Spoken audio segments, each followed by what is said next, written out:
I believe in the power of words. Many people speak before they think. But I know the value of words. The words can make you, break you, they can heal your soul, they can damage you forever. So I always try to use the positive words in my life wherever I go. They call it adversity, I call it opportunity. They call it weakness, I call it strength. They call me disabled, I call myself differently abled.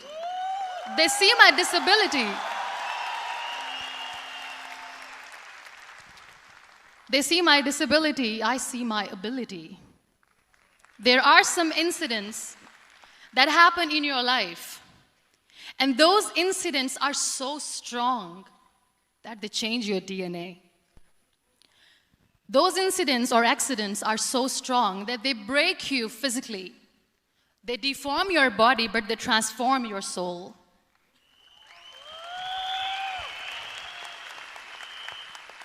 Those incidents break you, deform you, but they mold you into the best version of you. And the same thing happened to me. And I'm going to share what exactly happened to me. I was 18 years old when I got married. And this thing I'm sharing for the very first time on an international level. I was 18 years old when I got married. I belonged to a very conservative family, a Baloch family, where good daughters never say no to their parents. My father wanted me to get married. And all I said was, if that makes you happy, I'll say yes. And of course, it was never a happy marriage. Just about after 2 years of getting married, about 9 years ago, I met a car accident. Somehow my husband fell asleep and the car fell in the ditch. He managed to jump out, saved himself. I'm happy for him. But I stayed inside the car, and I sustained a lot of injuries. The list is a bit long. Don't get scared. I'm perfectly fine now. Radius ulna of my right arm were fractured. The wrist was fractured. Shoulder bone and collarbone were fractured. My whole rib cage got fractured. And because of the rib cage injury, lungs and liver were badly injured. I couldn't breathe. I lost urinary bowel control. That's why I have to wear the bag wherever I go. But that injury that changed me and my life completely as a person and my perception towards living my life was the spine injury. 3 vertebrae of my backbone were completely crushed, and I got paralyzed for the rest of my life. So this accident took place in a far-flung area in the outskirts of a very small province, Balochistan, where there was no first aid, no hospital, no ambulance. I was in the middle of nowhere in that toppled car. Many people came to rescue. They gave me CPR. They dragged me out of the car. And while they were dragging me out, I got the complete transection of my spinal cord. And now there was this debate going on. Should we keep it here? She's going to die. Where should we go? There is no ambulance. There was this 4-wheeler Jeep standing in the corner of the street. They said, put her in the back of the Jeep and take her to the hospital, which is 3 hours away from this place. And I still remember that bumpy ride. I was all broken. They threw me at the back of the Jeep and they rushed me to the hospital. That is where I realized that my half body was fractured and half was paralyzed. I finally ended up in a hospital where I stayed for 2.5 months. I underwent multiple surgeries. Doctors have put a lot of titanium in my arm. There's a lot of titanium at my back to fix my back. That's why people in Pakistan call me the Iron Lady of Pakistan.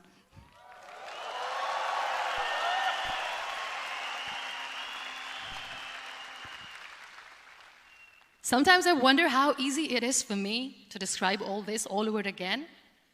And somebody has rightly said that when you share your story and it doesn't make you cry, that means you have healed.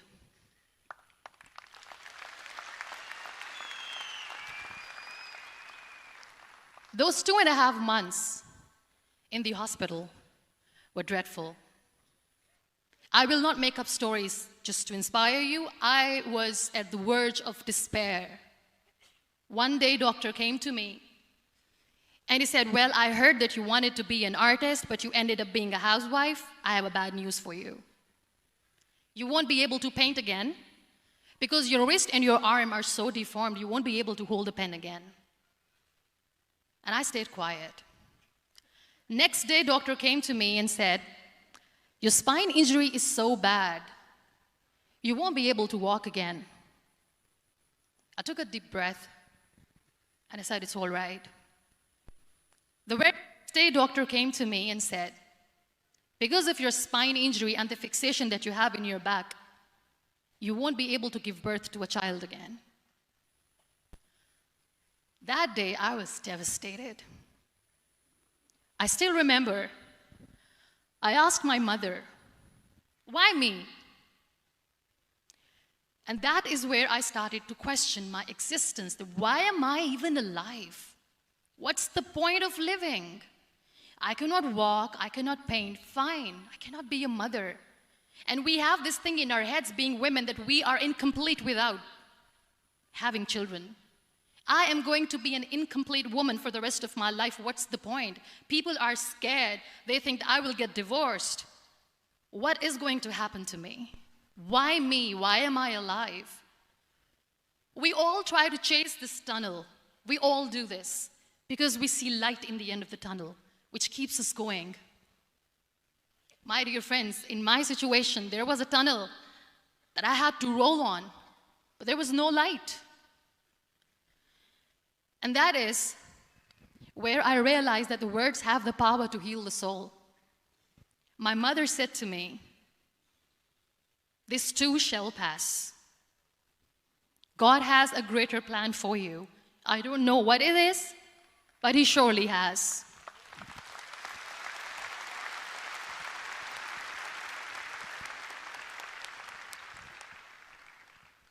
And in all that distress and grief, somehow or the other, those words were so magical that they kept me going. I was trying to put that smile on my face all the time, was hiding.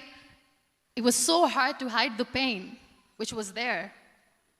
But all I knew was that if I will give up, my mother and my brothers will give up too. I cannot see them crying with me. So what kept me going was, one day I asked my brothers, I know I have a deformed hand, but I'm tired of looking at these white walls in the hospital and wearing these white scrubs. I'm getting tired of this. I want to add more colors to my life. I want to do something. Bring me some colors. Bring me some small canvas. I want to paint. So the very first painting I made was on my deathbed, where I painted for the very first time. It was not just an art piece or just my passion. It was my therapy. What an amazing therapy it was. Without uttering a single word, I could paint my heart out. I could share my story. People used to come and say, what lovely painting. So much color. Nobody could see the grief in it. Only I could. So that's how I spent 2.5 months in my hospital, crying, never complaining or whining, but painting. And then I was discharged, and I went back home. And I went back home, and I realized that I have developed a lot of pressure ulcers on my back and on my hip bone. I was unable to sit. There were a lot of infections in my body, a lot of allergies. So doctors wanted me to lie down on the bed straight for not 6 months, for not 1 year, for 2 years. I was bedridden, confined in that one room, looking outside the window, listening to the birds chirping, and thinking maybe there will be a time when we'll be going out with the family and enjoying the nature. That was the time where I realized how lucky people are, but they don't realize. That is the time where I realized that the day I'm going to sit, I'm going to share this pain with everyone to make them realize how blessed they are, and they don't even consider them lucky. There are always turning points in your life. there was a rebirth day that I celebrated. After 2 years and 2.5 months, when I was able to sit on a wheelchair, that was the day when I had the rebirth. I was a completely different person. I still remember the day I sat on the wheelchair for the first time, knowing that I'm never going to leave this, knowing that I won't be able to walk for the rest of my life. I saw myself in the mirror and I talked to myself. And I still remember what I said. I cannot wait for a miracle to come and make me walk. I cannot sit in the corner of the room crying, cribbing, and begging for mercy because nobody has time. So I have to accept myself the way I am. The sooner, the better. So I applied the lip color for the first time.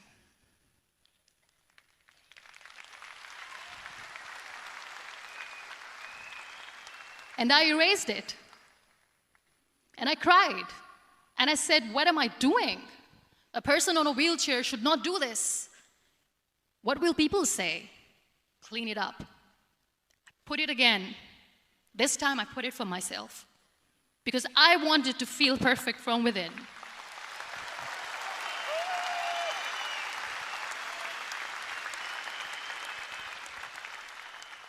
And that day I decided that I'm going to live life for myself. I am not going to be that perfect person for someone. I am just going to take this moment and I will make it perfect for myself. And you know how it all began? That day I decided that I'm going to fight my fears. We all have fears. Fear of unknown, fear of known, fear of losing people, fear of losing health, money. We want to excel in career, we want to become famous, we want to get money. We are scared all the time. So I wrote down one by one all those fears. And I decided that I'm going to overcome these fears one at a time. You know what was my biggest fear? Divorce. I couldn't stand this word. I was trying to cling on to this person who didn't want me anymore, but I said no. I have to make it work.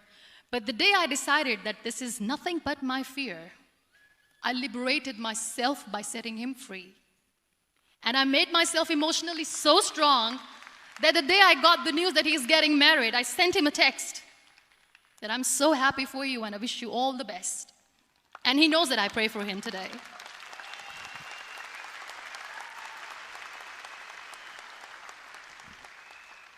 My biggest fear, number 2, was I won't be able to be a mother again.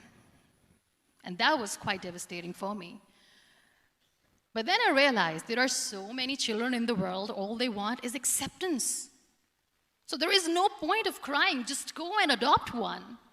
And that's what I did.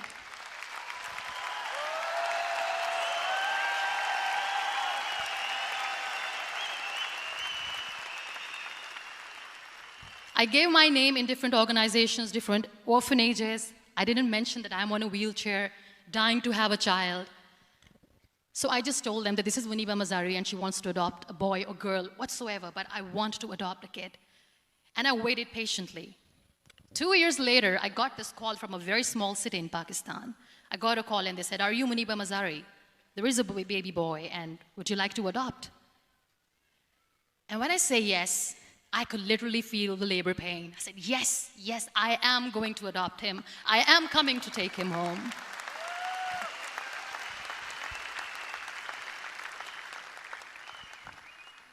And when I reached there, the man was sitting and he was looking at me from head to toe. And in back of my head, I kept thinking that, oh my God, he's going to say she's on the wheelchair, she doesn't deserve it. How is she going to take care of him? And I looked at him and I said, do not judge me because I'm on the wheelchair. But you know what he said?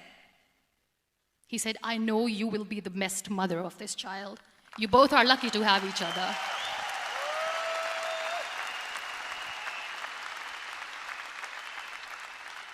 And that day, Niall was 2 days old, and today he's 6.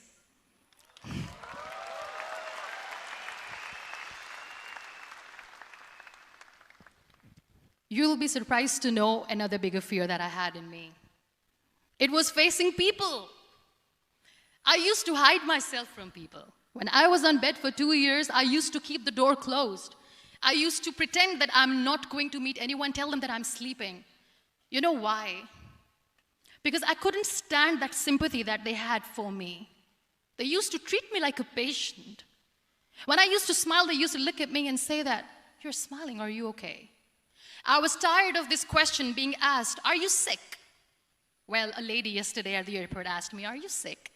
And I said, well, besides the spinal cord injury, I'm fine, I guess.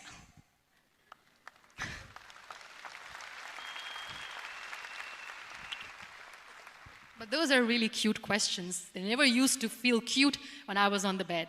So I used to hide myself from people, knowing that, oh my God, I'm not going to see that sympathy in their eyes. It's all right. And today I'm here speaking to all these amazing people because I have overcome the fear.